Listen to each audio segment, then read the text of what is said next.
Salut les jeunes cyclistes dynamiques et bienvenue au départ de la course de Gagny. C'est une course 3e catégorie junior en ville, un peu façon critérium, avec finalement relativement peu de plats. Et c'est une manière de vous expliquer un petit peu que c'est pas parce que c'est un critérium en ville que ça finit nécessairement au sprint, bien au contraire.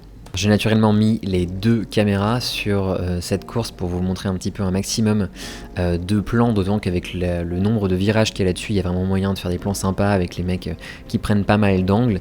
C'est une course qui a été courue vite au début et un petit peu moins ensuite, vous allez comprendre. On est finalement sur un Kritos classique, c'est-à-dire que ça va rouler très vite sur la première heure et puis se calmer un petit peu au fur et à mesure que la course se décante et qu'on sait plus ou moins quel doit être notre rôle au fur et à mesure de la course. En parlant de rôle, celui que j'ai eu sur cette course, c'est plutôt un rôle d'équipier, vous allez comprendre au fur et à mesure.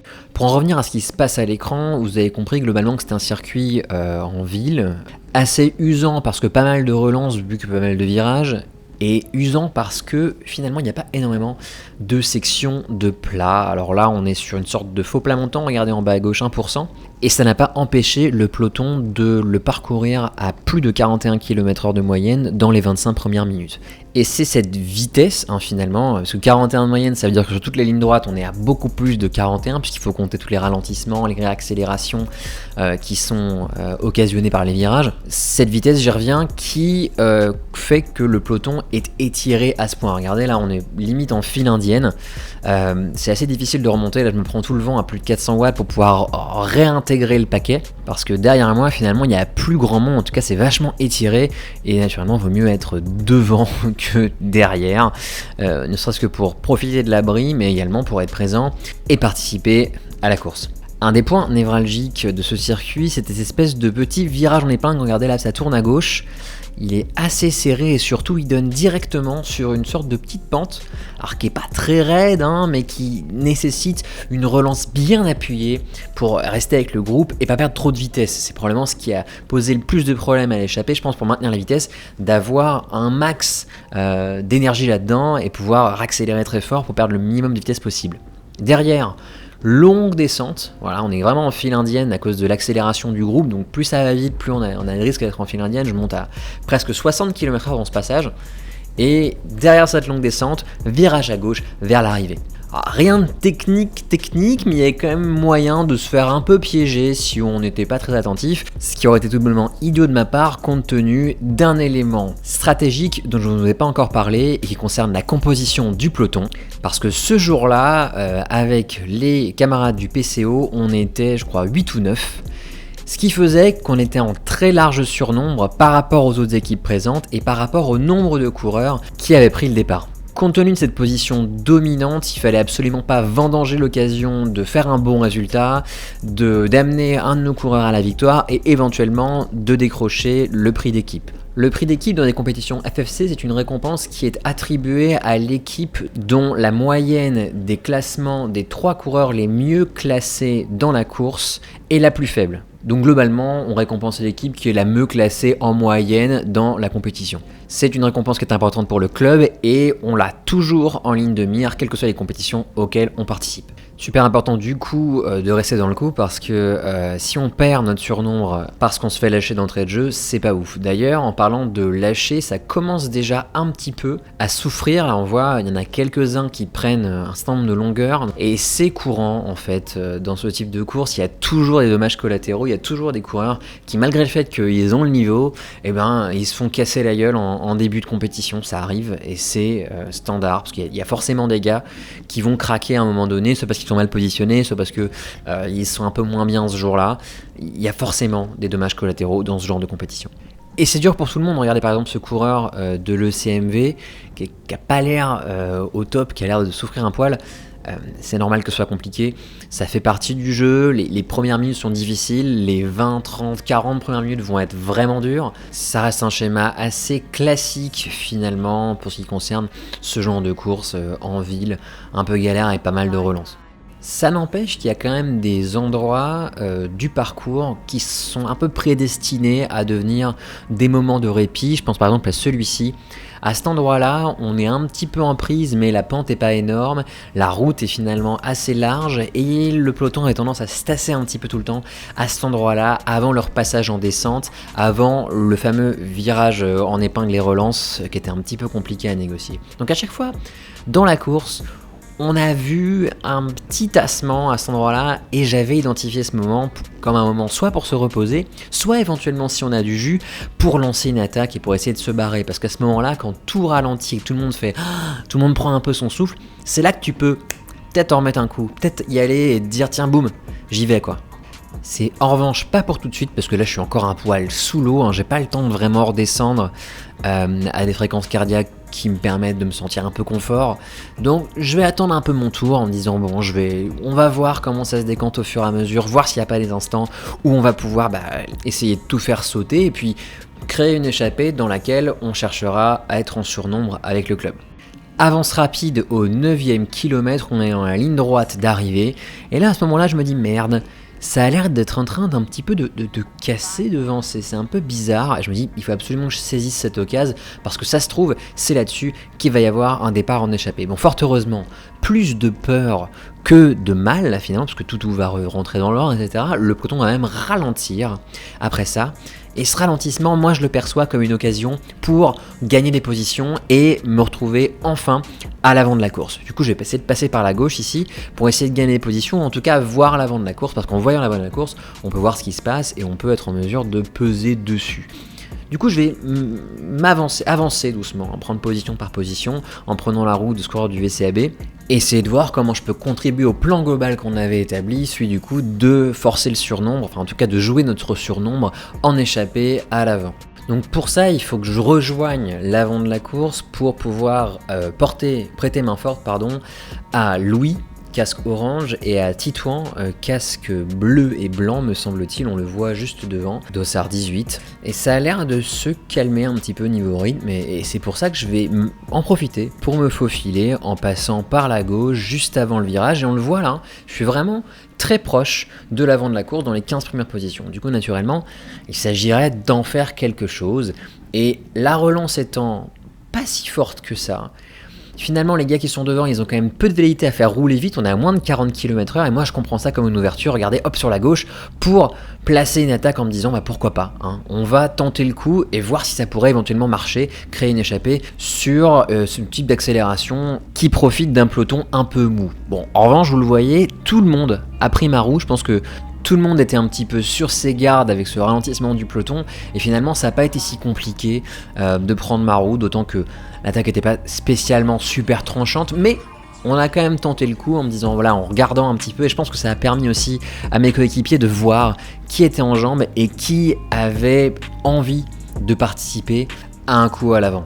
Donc pétard mouillé en quelque sorte, mais ça m'a fait comprendre que ça allait probablement être difficile de sortir, notamment à cet endroit, mais aussi de sortir tout court. Donc on va prendre acte de cela et faire en sorte de se mettre dans des positions où on va pouvoir couvrir les attaques d'autres coureurs du club et éventuellement participer à leur succès. Et c'est effectivement ce qui s'est passé, puisqu'ici au 61e kilomètre, donc après probablement 1h30 de course, environ un peu plus d'1h30 de course, l'échappée s'est formée, après plusieurs tentatives de sortir en jouant de notre surnombre et de notre surplus de fraîcheur, qui vient du fait qu'on est nombreux et qu'on peut se relayer à l'attaque, entre guillemets. Et dans l'échappée, 3 de nos coureurs, Titouan, Louis et Noureddin, sont présents dans l'échappée, une échappée d'environ 10 coureurs. Alors 3 sur 10, c'est assez royal, il y a vraiment moyen d'aller chercher un bon résultat si tout se passe correctement. Et pour ça, il faut garantir le succès de cette échappée, et c'est notre job à Mathias, ici avec le casque bleu, Mathieu derrière moi, casque blanc, et moi-même.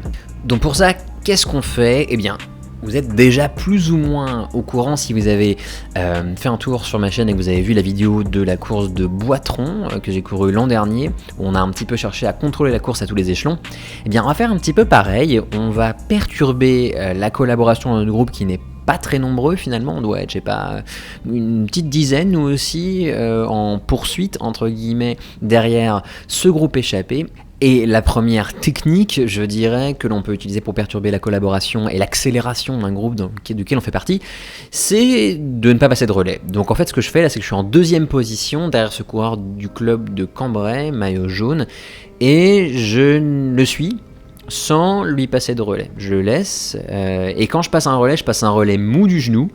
Voilà, donc un faux relais, entre guillemets, qui ne permet pas l'accélération du groupe, qui fait chuter sa vitesse et qui, par conséquent, donne plus de champ à l'échappée dans laquelle se trouvent nos 3 coureurs. Ce qui avait d'ailleurs le don d'énerver ce coureur de Cambrai, avec lequel on s'est un petit peu échappé pendant la course.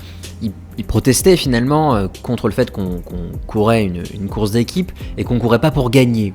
Alors effectivement, on courait pas pour gagner d'un point de vue individuel, en revanche, on courait pour gagner la course du point de vue collectif, éventuellement pour ramener la victoire à la maison et très probablement ramener le prix d'équipe. Je vous l'ai expliqué, le prix d'équipe au début de la vidéo, c'est la moyenne des classements des 3 coureurs les mieux classés d'un club. En l'occurrence, on avait 3 coureurs dans l'échappée, donc ça voulait dire qu'on était quasiment assuré à ce moment-là de la course d'obtenir le prix d'équipe. La cerise sur le gâteau étant naturellement la victoire finale, la première marche du podium qui est quand même le truc dont tout le monde rêve et qui pèse plus lourd que tous les prix d'équipe du monde.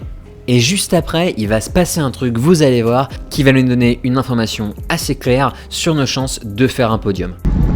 Droite les gars, il y a une tête de course qui arrive. Donc là, vous avez compris ce qui vient de se passer, on va être doublé par la voiture ouvreuse. On l'entend d'ailleurs au loin, je sais pas si vous entendez les bruits de sirène. Ce qui veut dire que la tête de la course est juste derrière cette voiture ouvreuse. Et là, je m'attends à voir l'échappée nous dépasser. Et en fait, regardez, c'est effectivement l'échappée, mais c'est Titouan tout seul qui s'est du coup apparemment échappé de l'échappée dans laquelle on était déjà en surnombre. Il a sûrement profité du surnombre dans l'échappée pour faire un move à un moment donné et partir seul pour essayer d'accrocher la victoire en solo. À ce moment-là, avec Mathieu et Mathias, dans mon groupe, on est vraiment refait de ouf, parce qu'on sait quand même que, globalement, Titouan, s'il va au bout, il lui reste quelque chose comme 20 bornes, il gagne. Et derrière, on a encore 2 bonhommes pour faire 2 bonnes places. Donc c'était quand même une super bonne nouvelle. D'ailleurs, tout le monde se regarde dans le peloton en se disant « Oh là là, c'est pas possible ». Comment est-ce que le mec a réussi déjà à nous mettre autant de temps dans la gueule, parce que là il nous prend un tour, donc ça veut dire que il a environ 3 minutes et demie d'avance sur nous, ce qui est assez considérable entre nous, franchement bravo. Et le terrain s'y prêtait finalement, parce que le fait que ça monte, ça descende, etc., ça permet ce genre de situation de course où on a un coureur à l'avant et puis après tout le monde plus ou moins éparpillé, un deuxième groupe duquel il s'est échappé et un autre groupe qui est en poursuite derrière tout le monde. Donc ça en a découragé certains, mais en tout cas pas ce coureur de Cambrai qu'on avait déjà vu tout à l'heure, de Sar 36, qui s'est dit qu'il allait probablement utiliser Titouan en point de mire pour essayer de faire accélérer le groupe en le gardant à une distance toujours égale. Ça lui permet de savoir s'il est effectivement en train de rouler plus vite ou pas. Donc il s'est dit tiens je vais utiliser Titouan en point de mire, en tout cas la moto en point de mire, pour essayer de faire accélérer le groupe. Et il me fait faire de gros efforts, parce que derrière lui, je suis obligé de pousser assez fort. Pas facile à ce moment-là de la course, où on était relativement proche de l'arrivée, et où j'avais déjà franchement les jambes bien flinguées à force de faire ce qu'on était en train de faire, c'est-à-dire de faire des tours de circuit depuis presque 2 heures déjà. Et il va me mettre en difficulté au point que Mathieu, qui est juste derrière moi à ce moment-là, va s'y coller, va finalement essayer de prendre sa roue pour faire en sorte que je ne la lâche pas et que je lui permette pas de sortir. Donc ça c'est vraiment un truc qui a été super bien exécuté.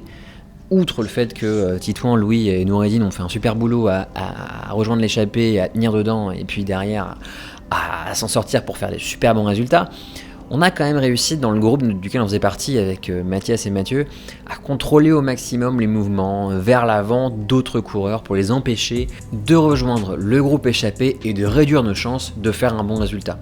Parce que si on fait des statistiques de maternelle, 3 coureurs sur une échappée de 10, on a moins de chances de faire des bons résultats qu'avec 3 coureurs sur une échappée de 12 ou 13 ou 14.